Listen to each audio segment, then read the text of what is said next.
এই টাঙ্গাইলে কি আমার প্রথম আমি হোসেন আহমদ তাহিরি বাংলাদেশে বিভিন্ন আনাচে ঘুরছি, কিন্তু টাঙ্গাইল এবারে বছরে প্রথম আসছি। এখানে আসছি একমাত্র আমার বাজারের পাও ধুলি নেওয়ার জন্য। আসলে পীর মাসের ওলিয়াল আছে কি ধন, যদি মানুষ জানতো 24টা ঘন্টায় ওলির ঠেঙ্গে তুলে পড়ে থাকতো। কন্যা সুবহানাল্লাহ। কারণ আল্লাহ বলছে কোরআনের মধ্যে, আলা ইন্না আউলিয়া আল্লাহি লা খাউফুন আলাইহিম ওয়া লা হুম ইয়াহজানুন। চিৎকারে বলুন সুবহানাল্লাহ। হে আমার ও আমার যুবক ভাইয়েরা, আমার মুরব্বী আব্বাজিরা, আমার পরদানসীন আম্মা জানেরা গো,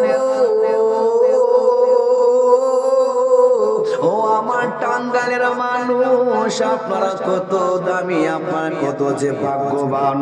আপনাদের গ্রামের মধ্যে একজন আল্লাহর ওলি ঘুমায়া রয়েছে। আল্লাহর কসম করে বলি, আমি যখন ক্লান্ত অবস্থা হইয়া আমি এখানের মধ্যে আসলাম, যে মারত হুসাইন আলী রহমাতুল্লাহ আলাইহির মাজার শরীফের সামনে আমি যাইয়া যখন আমি জিয়ারত শুরু করলাম, আমার ভিতরটা ধীরে ধীরে আস্তে আস্তে শীতল হইতে শুরু করলো। জোরে জোরে বলুন না সুবহানাল্লাহ। কার ব্যাপারে আঙ্গুল তুলো? আমার আল্লাহ হাদিসে কুরসির মধ্যে বলতেছেন, মান আদালি ওয়ালিয়ান ফাকাত আযানতু বিল হারব।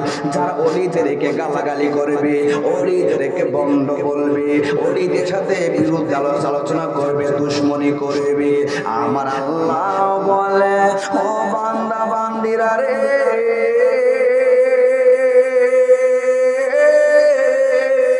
শুনো শুনো, আমি আল্লাহ তাদের সাথে যুদ্ধ ঘোষণা করলাম।